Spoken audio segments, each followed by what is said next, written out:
Good evening. My name is Selina Jaffrey, and I'm the Director of Business and Policy at Asia Society Texas Center. Tonight, we have a very special guest with us all the way from Singapore. Professor Kishore Mahbubani is a veteran diplomat and author of 8 books. He's currently a distinguished fellow at the Asia Research Institute, National University of Singapore.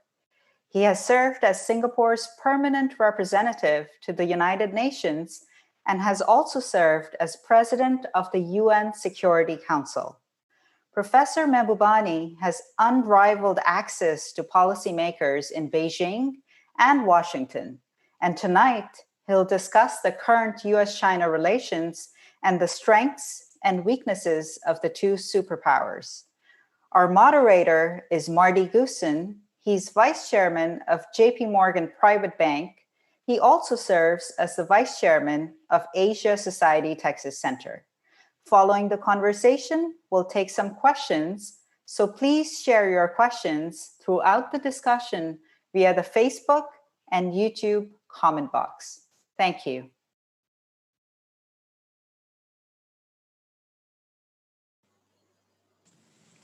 Thank you, Selina, and thank you to everyone listening this evening. This is a special treat for me because, as many of you know, I lived in Singapore. I lived in Asia for 28 years, but my family and I lived in Singapore for 6 years. So we have very fond memories of our time in Southeast Asia. And of course, Kishore Mahbubani is someone that everybody who lives in Asia knows and has heard of. So I'm really honored this evening, Kishore, to be able to have this conversation with you. And thank you so much for joining us. I know it's morning time there, and I presume You've been out for your run in the Botanic Gardens or something, and you're here as part of tonight's events. I'm coming to you from Colorado, from Aspen, so we have a multi-locational event tonight with many of our listeners, I think, in the Houston and Texas area. I want to break this conversation down into 3 pieces. First, I want to talk a bit about your diplomatic career. Then I want to talk specifically about your book, Has China Won? Itself a provocative title. And then I want to talk about the present state of U.S.-China or China-U.S. relations, whichever way you want to put it. And if that's an acceptable agenda, let's get going, okay? Yes, I'm looking forward to it. Thank you, Marty. Yeah. Thank you so much. As Selina said, you worked in the Ministry of Foreign Affairs for Singapore for 33 years. You graduated from the National University of Singapore.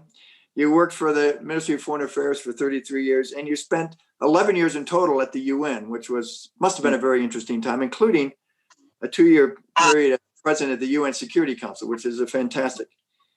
You were there and at the Security Council, if I understand it, right around the time of 9/11. You were there from 2001 to 2002. That must have been a challenging time, but I'd love to know, during your period, those 11-year span of your time in the United Nations, what were the most challenging events you had to deal with? And what does a diplomat from a place like Singapore do in that august body, the United Nations? Well, first of all, thank you very much for inviting me to join you, and I'm very happy to join you. I run on alternate days, so I haven't gone running at the East Coast Park today. But the UN, as you know, is like the Olympics of diplomacy.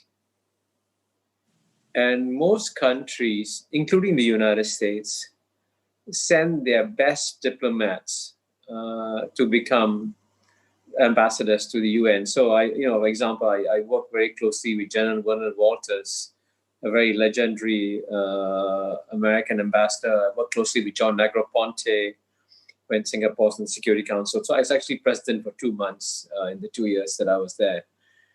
And the great thing about the United Nations is this: if you want to understand, we have 7.8 billion people in the world. They come from different regions, different cultures, different civilizations, different histories. And if you want to go to a one-stop shop to see how people in Africa, in the Arab world, in Latin America, in Europe, how they think, just walk down the corridors of the United Nations. And immediately you realize how someone from Africa sees an issue is so different from how someone from Japan or someone from China may see the issue.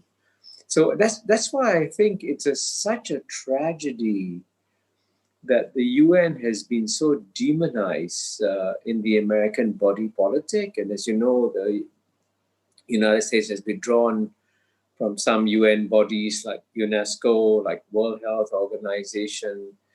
Actually, now that the world has shrunk and we have become literally a global village in some ways, in any global village, you need a global village council. If we tried to create one from scratch, we would have great difficulties. But fortunately, we have the United Nations. So I hope that at some point in time, more and more Americans will realize that the United Nations was essentially an American creation. The UN Charter, if you read the language, the ideals it represents are American ideals.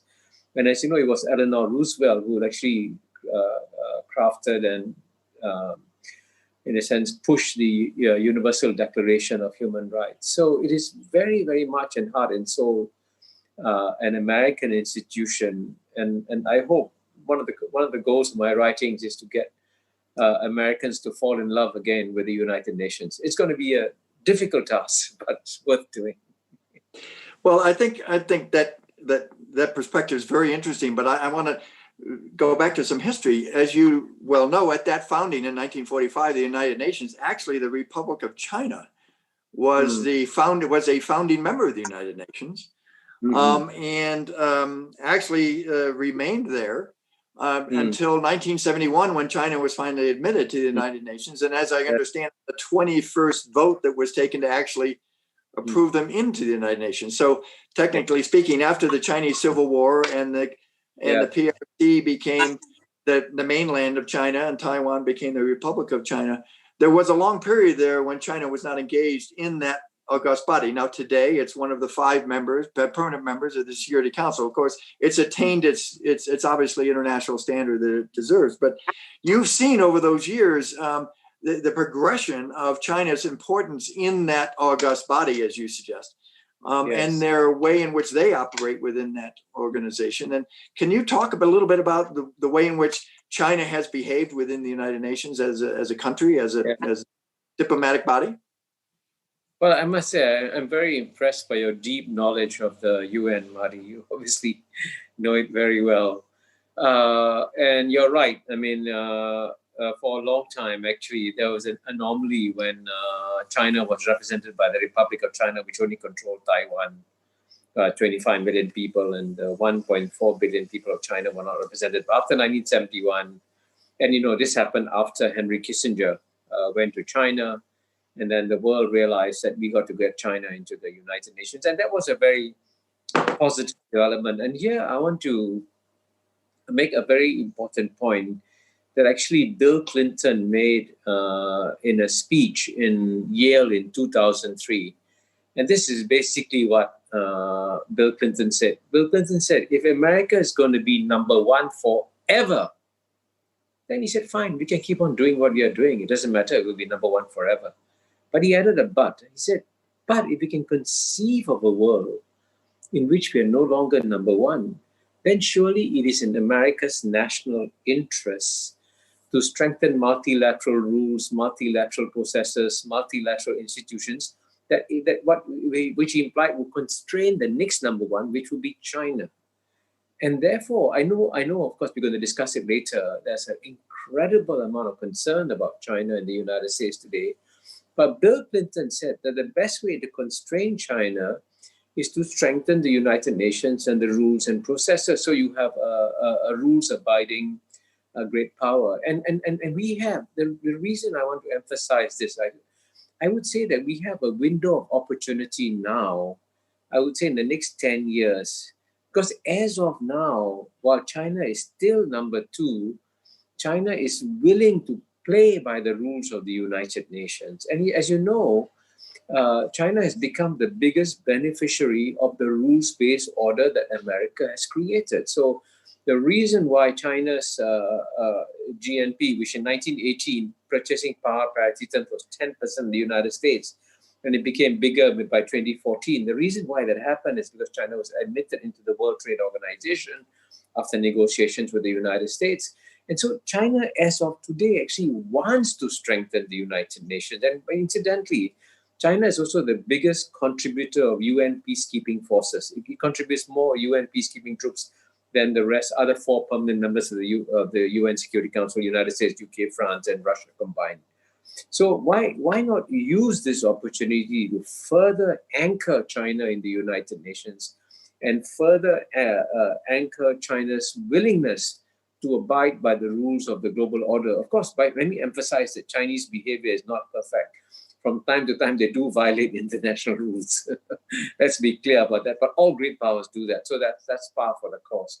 But as of now, I would say the main reason, but I also wrote another book on it called The Great Convergence. Salina mentioned I had 8 books.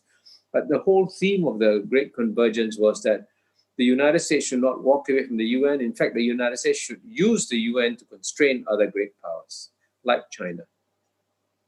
So that's a great segue into the book, okay? Mm-hmm. And so let me just take us straight to the next set of questions that I want to take you through.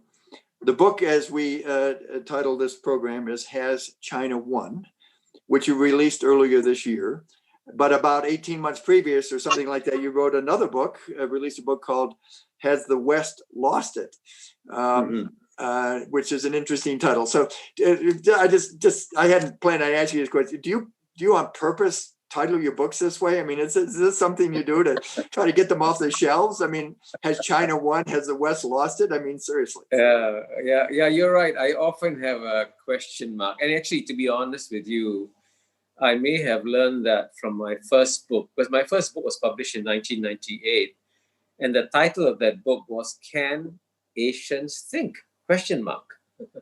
And what's amazing is that book, which came, normally books die, after 3-4 years, they die and they're not reprinted and all that. But that book, Can Asians Think, is still in print after 22 years, still being read, And I realized that if you, and I should also add that, I studied philosophy in the National University of Singapore. And the great lesson you learn from philosophy is that the most important thing is not to get the answers right. The most important thing is to get the questions right. Because if you get the right question, then you get the right answer. Okay. So that reflects my philosophy training. I try and see what is the question of our times. And clearly, as you know, the question of our times is, has China won? Okay, so there's the first question, exactly as you say, has China won? But I'd like to start with your question on your philosophy of international relations. Is international relations a zero-sum game? Remember, Americans are very competitive. If somebody wins, somebody loses. I mean, that's the Americans being very competitive. They love sports where somebody wins and somebody loses. So in diplomatic relations, is it in fact a zero-sum game where somebody has to win and then somebody has to lose? Or is there a possibility in international political affairs for a win-win outcome? Yeah, very, very, very good question. And by the way, actually, to be fair, in business, as you know, you do have competition, but you also have win-win outcomes in business also. So your company can grow. My company can grow, so both of us can grow also. And I think the question about zero-sum games in international relations, I want to inject a very important analogy here. And going back to the point about the world becoming interdependent and all that. In the past, when 7.8 billion people lived in 193 separate countries, it was as though they were living in 193 separate boats. Now, if you live in separate boats, and you fight each other, one boat will sink, one boat will survive, right? Oh, but today, the 7.8 billion people, and I want to emphasize, this is now literally, not metaphorically true. They no longer live in 193 separate boats. They live in 193 separate cabins on the same boat. Now, if you are on the same boat, then your fates are tied. And by the way, the big lesson from COVID-19, I'm sure we'll touch upon it, is that we are on the same boat. It began in Wuhan and spread around the world within a couple of months, right? We are on the same boat, literally. So if you're on the same boat and you're in different cabins and you're firing cannons at each other, it doesn't matter. The whole boat will sink. So we live in an interdependent world now. So what we need to do is change the mindset of countries and make them aware that, of course, in some areas we will continue to compete with each other. I mean, and competition, frankly, is good, But there are also areas where we need to cooperate with one another. So you cannot solve COVID-19 unless all countries come together to work on it together. You cannot solve global warming until all countries come together to work on it together. So it's important for countries to realize that they're no longer on separate boats, that they're occupying a cabin on the global boat. So that the nature of international relations in the 21st century cannot follow 19th century mental maps. We have to change our mental maps, the zero-sum games that were played by great powers in the 19th century, for example, among the European powers, and come to the 21st century where we become so interdependent that we need to collaborate with each other as much as contest with each other. So that pushed me forward to a question I was going to ask you later, but it's an interesting point because as you know, you acknowledged to me earlier, you know the historian Paul Kennedy of Yale, and you have a close personal connection with Yale, as I understand it yourself. And he wrote a very famous book and published in 1987, so over 30 years ago, called The Rise and Fall of the Great Powers. And the book looked back on 5 centuries of the rise and fall of the great powers of the world, starting with the Habsburgs and moving forward to the modern world.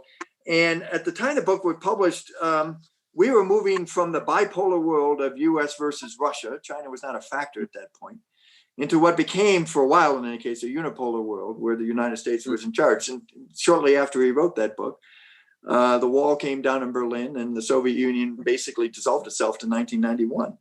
Kennedy talks about unstructured societies and he talks about structured societies, presuming the US being an unstructured society versus China being a structured society. Are you feeling like in the future structured societies have a better chance to win? Is that one of your theses behind the idea? Has China won? Well, I mean, by the way, number one, Paul Kennedy is a good friend of mine. And by the way, the story I told you about Bill Clinton, the speech in Yale, the person who alerted me to the speech was Paul Kennedy when I was sitting in his office when he said, Kishore, look at that speech. It's an amazing speech where he describes the new way forward for the world. And of course, as you know, the book Rise and Fall of Great Powers is famous for many concepts. You mentioned one of them, but the other critical concept, which I hope you'll also discuss, is this idea of imperial overstretch. And in 1980, I would say it was a bit too early. There was no imperial overstretch by the United States at the time because the United States economy was very strong, powerful, and so on and so forth. But actually, his idea of 1980 may be relevant in 2020. There may actually be imperial overstretch today on the part of the United States. But going back to your key question about structured and unstructured societies, and I think it's important to understand that both the United States and China are very, very complex societies. And and part of the goal of my book is to say, don't see this as a black and white issue. That the United States has got great strengths, enormous strengths. As you know, I begin my book, Has China Won?, with a fictional memo to Xi Jinping from his colleague saying, now that we've undertaken the contest with the United States, we must never, never underestimate the United States because it has been the most successful society since human history began. Frankly, no other society has been as successful as the United States has been since the beginning of human history. So China must never underestimate the United States. But similarly, the United States must never underestimate China because China, at the end of the day, is a 4,000-year civilization. Now they say even 5,000 years. So, and what the Chinese have, they have a kind of a resilience. And I think that's the key word I would use. There's the Asia's greatest living historian, Professor Wang Gangbu, is living in Singapore. In fact, he's coming to my house for dinner tonight, by the way. And he says that the only civilization that has been knocked down 4 times and stood up 4 times is China. And so some of the people, as you know, who are pushing this geopolitical contest with China seem to assume, oh, we're just dealing with the Chinese Communist Party. We always defeat Chinese communist parties. We will win. But the mistake there is to not realize that the real contest between the United States and China is not between a democracy and a communist party system. It's one of the world's oldest and strongest civilizations. And so the goal of my book, as you know, is to help the United States understand the competitor that they are dealing with. Yeah, and I mean, but it's interesting when you think about that understanding. Let's talk about the complexity of this relationship, right? So we have Taiwan, which has been an issue for decades. We have Hong Kong, which became an issue recently. South China Sea, more recent. Xinjiang and the issue of the Muslims in interior of the country, getting very difficult. And of course, Americans have opinions about everything, so you have to excuse us for that. And trying to digest the complexity of these various pieces of the relationship. And in the book, you point out that this growing political contest is driven by the fact that there's little natural empathy between the two societies, the two cultures. Is that true in your view? That empathy would be an important part of trying to get to some level of cooperation and understanding? Well, yeah, I'm glad you mentioned the difficult issues of Taiwan, Hong Kong, South China Sea, Xinjiang. And you're right, these are the issues that are complicating the relationship between the United States and China. But there's another even bigger complication, Mari. And you know, one of the most difficult things I'm doing in my life now, by the way, I guess, it's one of the most challenging things I've ever done. I'm trying to create a multiple open online course, MOOC course on US-China relations. And in that course, a 4-week course, I'm trying to explain what are the fundamental forces that are causing this misunderstanding between the United States and China. And one of the concepts I've decided to use in that course is that the fundamental reason for the misunderstanding between the United States and China is that in the case of China, if you step into the Chinese mind, what the Chinese mind is full of is the century of humiliation that China suffered from 1842 to 1949. And that humiliation began, as you know, with the British coming and forcing the Chinese to accept opium in return for Chinese tea. And when the Chinese said, excuse me, you British, you banned opium in UK. We don't want your opium. Please, we'll close our port to you. The British got very angry. They bombarded China and they seized Hong Kong. Now, it's important to understand that Hong Kong, therefore, is a symbol of the century of humiliation that China suffered. And by contrast, if you look at Americans' minds and step in American minds, the Americans have experienced 100 years of triumph from the time of Teddy Roosevelt to the end of the Cold War. The United States won every contest it got into, every contest, right? You defeated Imperial Germany in World War I. You defeated Germany and Japan in World War II. You fought off the economic challenge from Japan. You defeated the Soviet Union. So Americans can only think of winning. They can never think of losing. And I can tell you one secret reason why I named my book Has China Won is because behind that question, there's another question lying down there, buried there. And the other question is, can America lose? And of course, the idea of losing is inconceivable to an American mind.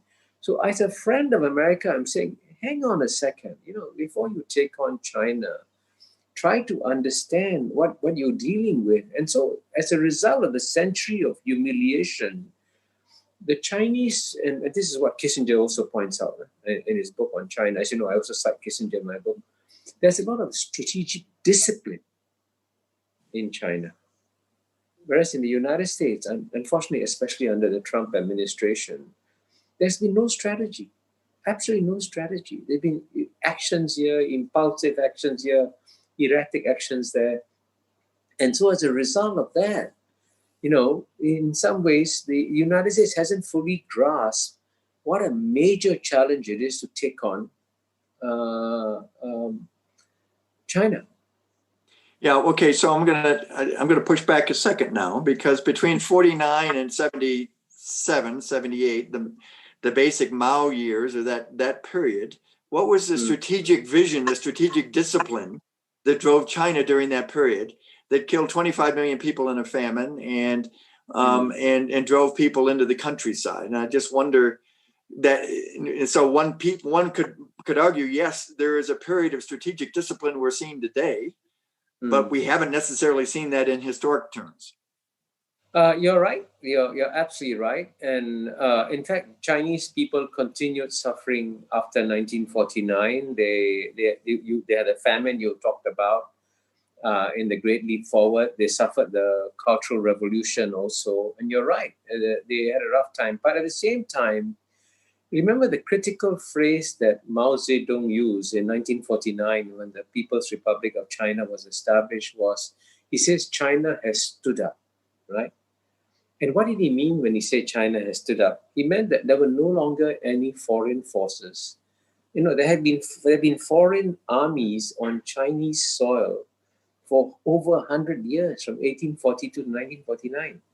After 1949, not one foreign soldier set foot on Chinese soil. And that's a huge accomplishment when you consider you had 100 years of that.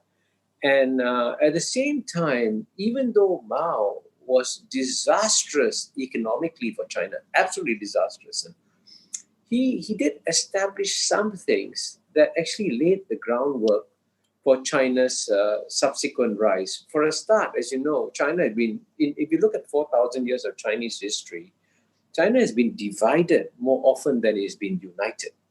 Uniting a country like China is a big challenge. So Mao achieved that unification of the country. Plus, he provided for the first time in Chinese history something like universal healthcare, at a basic level for the Chinese people. And if you look at the one statistic, and don't hold me to this, Google and double check this, under Mao Zedong, life expectancy of the Chinese people went up, and infant mortality came down. So there were some things, some aspects in which the Chinese lives improved. But you're right, they did suffer a great deal. Well, almost exactly a year ago, Kishore, I interviewed a fellow named Wei Jianshan. I don't know if you know Wei Jian, but he wrote a book called Out of the Gobi. And he was one of the young people who was basically exiled from Beijing into Mongolia, and basically told to grow wheat in areas that wouldn't grow wheat, and so on and so forth, and was denied education for a substantial period of his early life. So there were not that that's relevant necessarily today in any way, but there was a very, very difficult period, which you can see many people internationally don't fully understand. Yes, and in fact, I'm really glad you mentioned Shan Wei-jian, and by the way, he's become a friend.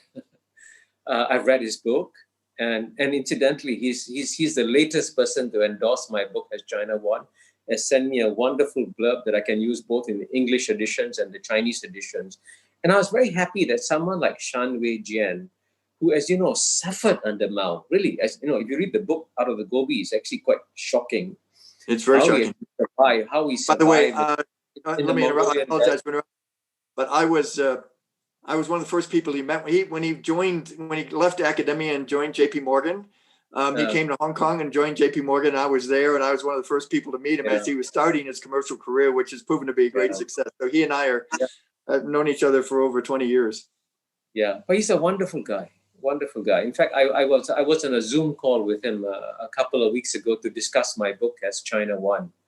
And by the way, I also want to emphasize that he, like me, Shan Wei-jian and I both believe that we should work together to build bridges between the United States and China. And that both he and I believe that United States and China can, at the end of the day, despite all their differences, work together and should be working together. And especially, for someone like him who's lived both in China and both in the United States, understands both societies quite well. Voices like him, I hope, will be heeded in the American body politic. Tell me, you have a unique perspective also on the rest of Asia and its relationship with China.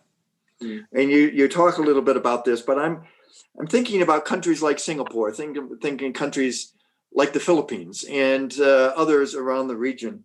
They have this unique need, if you will, because of their status in the world, to have good relations with the US and good relations with China. That must be a very challenging position to be in a moment like today where the US and China are at loggerheads with each other. How does you look at it from a Singaporean, but I know you know all of what's going on in ASEAN and the rest of the region, not the least of which would be Japan because of the threat of Korea on the other side of the Sea of Japan. So what are your thoughts on how countries that have to deal in between us are handling this situation? As you know, Mari, I devote an entire chapter in my book called How Will Other Countries Choose, I think. And it's very clear that most countries in the world are very troubled by the very sharp deterioration in US-China relations. And most countries in the world would accept the fact that there has to be some degree of competition between two great powers. Because, one of the iron laws of history, which I speak about in my book, is that whenever the world's number one emerging power, which today is China, is about to overtake the world's number one power, which today is the United States of America, it's very natural for the United States to try and push China down. That's normal behavior. And Graham Allison, as you know, has documented this in his book, Destined for War also. So that's understandable. But at the same time, there are also areas where US and China can and should be collaborating with each other, like in the battle against COVID-19. So a lot of friends of the United States, certainly in Southeast Asia, actually do not want to be forced to choose between the United States and China. They want to have good relations with the United States, and they want to have good relations with China. And the last thing they want is to be forced to take sides, because they need to have both working together. So, and as you know, Mari, since you know Southeast Asia quite well, there are huge reservoirs of goodwill towards America in Southeast Asia. Frankly, Americans are, let's say, more popular in Southeast Asia than they are in Latin America, I can tell you.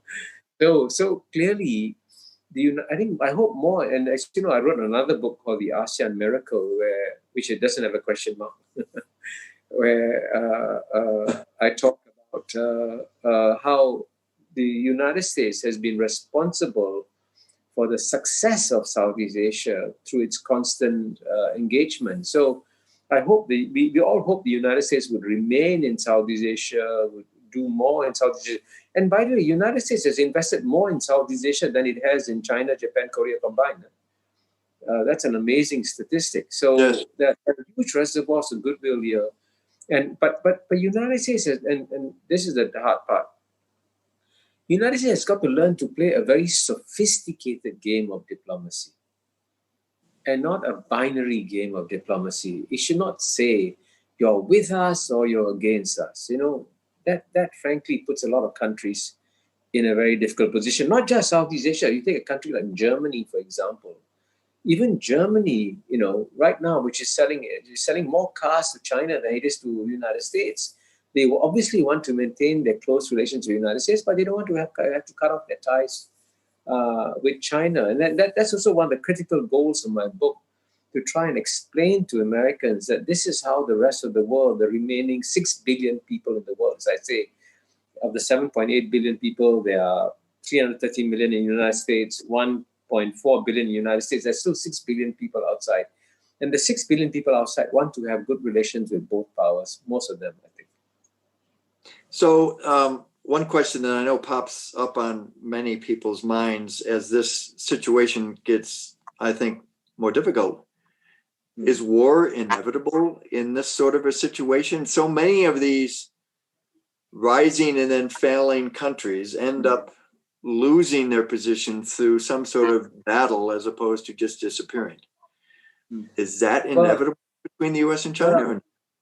Well, if you look at the relations between great powers, most of the time, and this is actually, as you know, the theme of Graham Allison's book, Destined for War. He's examined, I don't know how many, 15, 20 cases of great powers when they shift, and there's a shift of great power balances. And he says in most cases, it ends in war.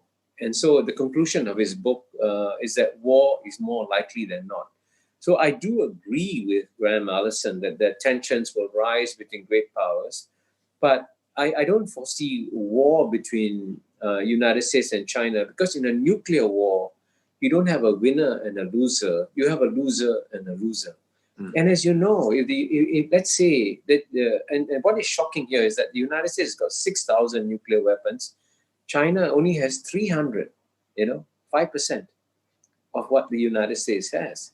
But, 300 nuclear weapons are enough. Or if you destroy 30 American cities, where would the United States be? So in a nuclear war, there's no such thing as a winner and a loser. It's a loser and loser.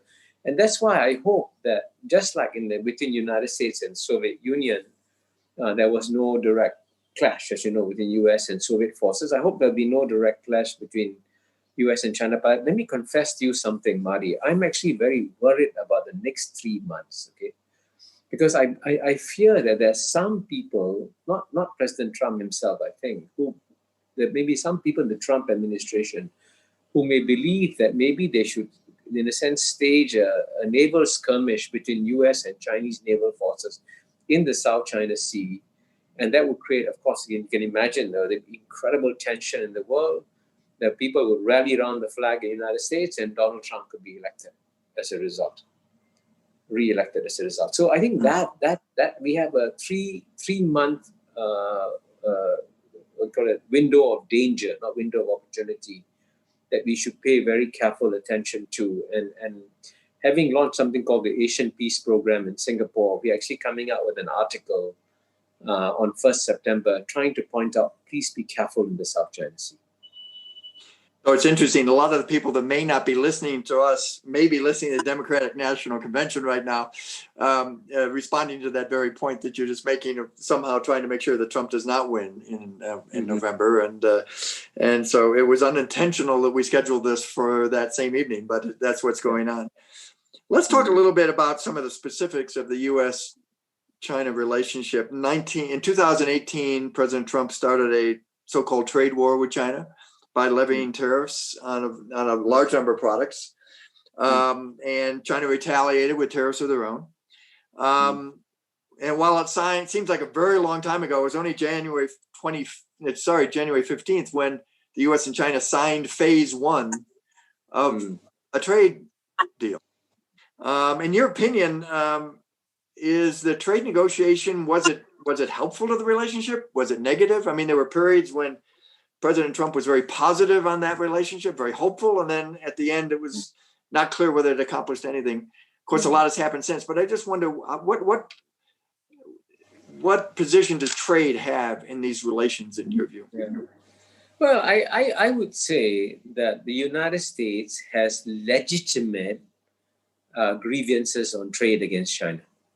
As you know, I devote an entire chapter in my book about the mistakes made by China in its relations with the United States. And clearly one of the biggest mistakes China has made has been to alienate the American business community, which in the past, as you know, Marty, used to stand up and speak in support of good U.S.-China relations. But this time around, when Donald Trump launched his trade war against China, no American businessman stood up and defended China. And I think China's made a big mistake in putting pressure on American businessmen in China to share technology, to steal their intellectual property, and to bully them, and so on and so forth. So there are legitimate grievances that the United States has against China. But I'm not sure that an all-out trade war is the best way to fix it. And when I was doing research for my book, Has China Won, I spoke to one of the best trade professors of international trade in the world, I think Robert Lawrence, at the Harvard Kennedy School. And he points out that actually, unfortunately, when President Trump says a trade deficit is bad for United States, a bilateral trade deficits, that's actually wrong. Actually, in some ways, bilateral trade deficits don't matter. What matters, as you know, is a multilateral situation that you are in. And just today, I was reading an article how the American people have actually benefited from trade with China because, sadly, the United States is the only country where the average income of the bottom 50% has gone down over a 30-year period. So people at the bottom haven't seen their incomes rise. But fortunately, the cost of living has come down in the United States because you can buy lots of products now much, much more cheaply than from China than you could in the past. So actually, the Chinese capacity to export low-cost goods has been good for the American people in some ways. So that is not a simple black and white issue where China is all wrong, United States is all right. Certainly, China's made mistakes. Those mistakes should be addressed, but I think they can be addressed without an all-out trade war between the United States and China. So we're dangerously close on ending this session. I do have one actually quite personal question. Having lived in Hong Kong for 16 years, and it is the birthplace of both my children and also someplace that we feel very close to. On June 30th, as you well know, China passed a national security law for Hong Kong. It's not something new to the rest of China, but it is something new for Hong Kong. It, in my view, puts pressure on the one country, two systems, because now we have potentially one country, one system. But it is an approach that I think the West has reacted very negatively to. 7 Western countries have ended their extradition treaties with Hong Kong, and it's going to damage Hong Kong, sadly. What is your view on that sort of pressure on a place as important to Hong Kong, to not just to China, but to the rest of the world because of its window on that part of the world? Well, it's, like you, I love Hong Kong. I love to go there, and it's one of my favorite cities. And it's a tragedy to see the problems there in Hong Kong unfold. And clearly, China has made mistakes in Hong Kong. I discussed that in my. Yeah. I also speak about, I think one of the big mistakes that, by the way, China made was to rely on the real estate tycoons in Hong Kong. We actually told China, leave Hong Kong alone, we'll be fine. And unfortunately, the real estate tycoons cornered the real estate in Hong Kong, did not allow space for public housing to be built. And it's, the bottom 50% in Hong Kong live in terrible housing conditions. As you know, Hong Kong is a very bifurcated society. You have very, very rich people. Then you have a majority of people who don't have good housing in Hong Kong. So there are socioeconomic problems that I think also led to the demonstrations that we see in Hong Kong. But specifically on the national security law, there's actually, it's part of the basic law that set up the one country, two systems. Hong Kong was supposed to implement the national security law. I mean, it's part of the basic law. Unfortunately, it didn't do so. And so that led to the Chinese saying, we'll go ahead and do that. Now, a lot will depend, Marina, on how the Chinese implement that law.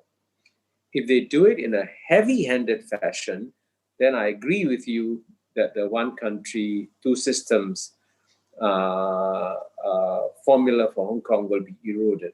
But if they implement it very sparingly and use it only what it is intended for, which means that, that the terrorist actions, secessionist groups, and so on and so forth. These are, by the way, and I must emphasize also, every country has a national security law. Just as the United States, as you know, was very upset about stories about Russians interfering in the elections that led to the election of Donald Trump. So most countries, or all countries, say that foreigners should not interfere in domestic politics, and that's what national security laws are about. But so it's very important that China apply very carefully, very sparingly, if they want to preserve the special status of Hong Kong. So let's go to some questions from our audience. Okay, so we have 4 or 5 questions that I'm pleased to take. And Jamil asked the first question: why has President Trump shifted his criticism towards the Chinese Communist Party away from President Xi Jinping? Is it a deliberate attempt to weaken the CCP's stronghold in Chinese society? And by the way, is that even possible? So I don't know if that question is something you can respond to. Well, I that's an excellent question, and the one of the biggest sources of misunderstanding between United States and China is the word communist. As you know, in the American, conceptual framework, if you are a communist, you are by definition evil, right? There's no such thing as a good communist. You can only be a bad communist. And so when they see the Chinese Communist Party, what the Americans see is a party that is oppressing the Chinese people rather than helping the Chinese people. But the Harvard Kennedy School has just come out with a study. And if you haven't seen it, Mari, I strongly recommend it to you. It's been cited now by many people. And they have done surveys for over a 3-year period in the past 3 years. And they have shown that the Chinese people's support of the Chinese Communist Party was sort of like 80% or so. And in the last 3 years, has gone up to 93 or 95%. Please double check the figures, please. So it's been going up consistently. So why are the Chinese people supporting the Chinese Communist Party? Because the Chinese Communist Party has done more to improve the standard of living of the Chinese people than any other Chinese dynasty has done so. In fact, the part for the Chinese people, in terms of economic, social, human development, in terms of indicators like life expectancy, infant mortality, access to education, access to healthcare, and being able to travel overseas, the past 40 years have been the best 40 years in the past 4,000 years of Chinese history.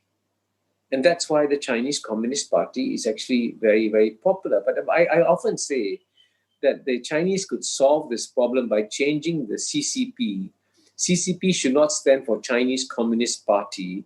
It should stand for Chinese Civilization Party. And then you will understand why the CCP is so popular in China, because it is making Chinese civilization strong again. And the Chinese people are very proud that Chinese civilization is strong again. So there is a real clash between the mental frameworks of Americans who see communism as being bad and the Chinese mental framework, which says CCP has been good for us. And that's a major source of misunderstanding between US and China.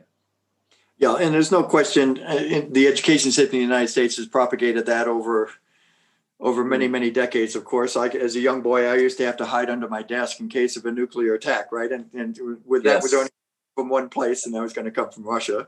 And we had the Cuban affairs, and we had all sorts of others. So there's some background to that. But there's no question that the present Chinese Communist Party, Deng Xiaoping, since, since 1978 onwards, has indeed brought that level of prosperity. I guess Americans would wonder if in that structured world, is there a risk that Xi Jinping, now president for life, has the risk of going down to the wrong path at some point in time? And that's, that would be the question some people would ask, as opposed to the power, the handoff of power that was otherwise set up by Deng Xiaoping and his successors.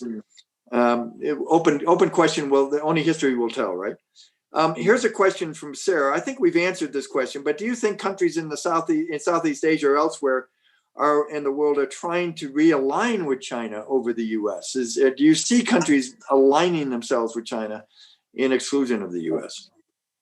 Well, I would say, there are 10 member states, as you know, of ASEAN and Association of Southeast Asian Nations. Yep.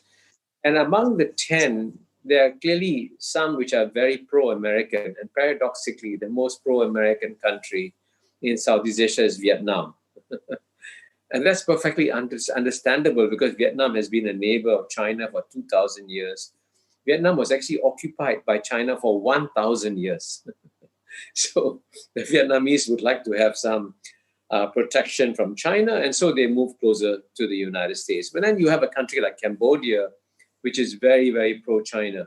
But even among the countries that are either pro-China or more pro-China, more pro-America, I think every country in Southeast Asia wants to have good relations with both countries.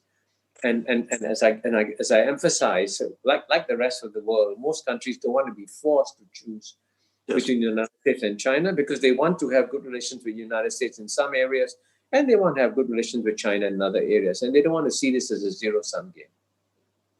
So Edward asked, China was much more advanced versus the West in technology and economics between the years 1000 and 1200 or many centuries ago, but lost that advancement.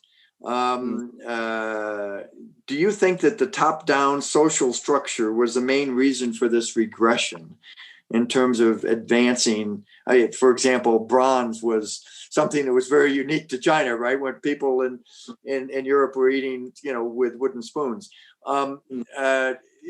That's an interesting question. Is this happening again, where some of that innovation that was in China centuries ago is not as prevalent today? Well, I mean, the whole question of why China fell behind, as you know, is a big question. And in fact, my previous book you mentioned, Marty, Has the West Lost It? Has touched upon it. And from the year 1 to the year 1820, for 1800 of the last 2,000 years, the two largest economies were always those of China and India. Actually, it's in the last 200 years that, around 1820, China and India had about 40 to 50% of the world's GNP. And by 1950, they had combined less than 5%. Can you imagine? Boom, they went down. But of course, there's been a V-shaped recovery now of China and India. And certainly, the big lesson the Chinese learned is that the reason why China went down is because China closed itself up. And the one lesson the Chinese have learned from the last 200 years is we will never again build a Great Wall of China. Because if you build a Great Wall of China and you keep China in, you will suffer. So one of the most fascinating speeches that is worth reading carefully is a speech that President Xi Jinping gave in Davos in January 2017. And there's one particular paragraph in the speech which Americans should pay attention to. He said the reason why China has succeeded is that China decided at the end of the day to jump into what he calls the choppy waters of globalization. And when we jumped into the choppy waters of globalization, we struggled to swim, we drank water. By the end of the day, we became stronger once we learned to cope with globalization. So in response to the question, if China closes itself up again, then China will regress and go backwards. But if China opens up and remains engaged with the rest of the world, then China can continue to grow. And as you know, today, 30 years ago, when you were in East Asia, Marty, the United States used to do far more trade with the world than China did. Today, China actually does more trade with the world than the United States does. And that openness to international trade will be the critical factor that will determine whether or not China succeeds or fails in the 21st century. So Gori asks a question. China is pushing yuan, the renminbi, as the new global reserve currency. Well, I'm not sure I agree with that statement as a banker, against the dollar. One of the things that rising countries, leading countries generally have, whether it would be Britain or whether it be other countries, is that they have the global reserve currency, if you will. China keeps very strong hand on its renminbi today. It's not an internationally exchangeable currency yet. But that is that's one of those freedoms that China is going to have to deal with if they do become number one. They're going to have to release the controls over their currency. What are your thoughts on that, and what are the likelihood of that? Well, I agree with you. The Chinese renminbi is nowhere close to becoming a global reserve currency. And the United States is incredible. The United States dollar is incredibly dominant. I think 40% of international trade is financed by the US dollar. And I think like 80 to 90% of financial transactions are actually financed by the US dollar. So the US dollar reigns supreme. And the renminbi itself is not a threat to the US dollar. But as you know, I have a section in my book where I say that the role of the US dollar as a global reserve currency could prove to be the Achilles heel of the United States, because because the US dollar is a global reserve currency, the United States can live beyond its means, can have budget deficits, can have trade deficits, because you can print money to pay for these deficits, and the rest of the world will accept US dollars that are printed and given to them. But the mistake, as you know, the United States has made is that it has been weaponizing the US dollar and using it to go against countries. And what is shocking, as I say, this is a leading indicator. 3 of your closest allies, United Kingdom, France, and Germany, went ahead to set up an alternative payments mechanism called Instex to deal with Iran because of the weaponization of the US dollar. So the renminbi itself will not be a threat to the US dollar. But if the Chinese can create some kind of a digital currency based on artificial intelligence and blockchain technology to try and, so that countries can trade with each other without using the US dollar. Now, if that happens, then that, as I explain in my book as carefully as I can, that could be a threat to the US dollar's role as a global reserve currency. Now, it won't happen anytime soon, by the way. Not in the 5 years, not even 10 years. But it is a dangerous signal that I think Americans should pay attention to. Well, that's a great point. We have 3 minutes left, so I'm going to ask, we have many more interesting questions. A couple of questions asks about whether or not a multilateral world could come out of this, or whether a new world order other than China and the US could emerge here somehow. You would have thought that maybe the EU bloc might have somehow carried on a more important role out of this, but that's not sure that's. Do you have any view on whether or not this has to be a unipolar world or bipolar world, or is there another bloc that could emerge? Well, I think we are moving. As you know, during the Cold War, from let's say 1949 to 1989, we had a bipolar world. And then after 1989, we had a unipolar world for roughly, I would say, 20 or 30 years. And then now we are moving into a multipolar world. And actually, it's in some ways, it's good for the world to have several great powers. So it's good to have a world with United States, China, European Union, India, Japan, and others as great powers. So a multipolar world is actually, in my view, going to be a more stable world order. And in fact, so for example, if the United States has concerns about how to balance China, it's easier to balance China if you have a multipolar world, and other countries will say, okay, they will work with the United States and say, China, what you did in area A is unacceptable. We cannot accept it, right? Yep. And so for example, I'll give you an extreme example. I don't think it will happen if the Chinese say, okay, South China Sea are now the eternal waters of China. Nobody will accept it. Nobody will accept it. And so all the countries will come together and say, excuse me, it's the South China Sea. These are not internal waters of China. You cannot declare them internal waters. And the whole world will come together. And that's what a multipolar world can do. Well, maybe that's where we're going. Let me. So we only have 1 more minute left, but I want to ask this, Kishore. First, I want to thank you so much for sharing your wisdom, sharing your insights, sharing your deep experience, not just in your diplomatic career, but in all the other things that you've been engaged with in your personal career. Thank you for that. In your book, you end with this final sentence. The final question will not, therefore, be whether China or America has won. It will be whether humanity has won. What final advice do you give to our listeners, to our policymakers, to our younger generation, as they try to judge whether humanity will win? Well, that's a great question. Thank you, Mari. But I'll just go back to my boat analogy. And in some ways, by the way, you remember this cruise ship that was hit by COVID-19 off Japan. So once you realize, once you're on a cruise ship, it doesn't matter whether you're in a first class cabin or below the deck, you are affected by COVID-19. It spreads effortlessly through a cruise ship. So the world has become a cruise ship. And all of us, all 7.8 billion people now live in 193 separate cabins on the same boat. And some of us, like the United States, lives in a first class cabin. I think China is still second class or third class cabin in terms of per capita income. But our destinies are now linked. So if the boat sinks, we will all sink with it. So it's very important that we must, in the world of tomorrow, engage in some degree of competition, but we must also cooperate to keep this global boat alive and well. Because if we lose planet Earth, if we destroy it through global warming, there's no planet B to go to, by the way. So it's very stupid to try and sink the only planet that we have. And that's why humanity has to come together. Kishore, thank you for your insights and thank you for that. We are truly honored to have you with us.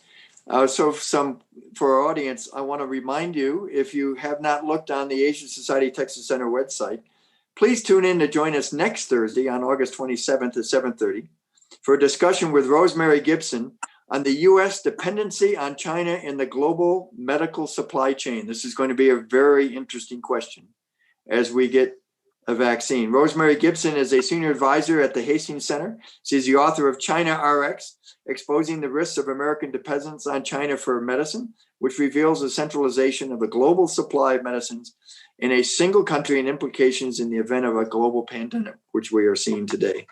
And by the way, learn about more upcoming broadcasts and webcasts through the Asian Society website. In the meantime, we thank everyone for joining us this evening, and we hope you have a very, very wonderful night. Thank you. Bye-bye.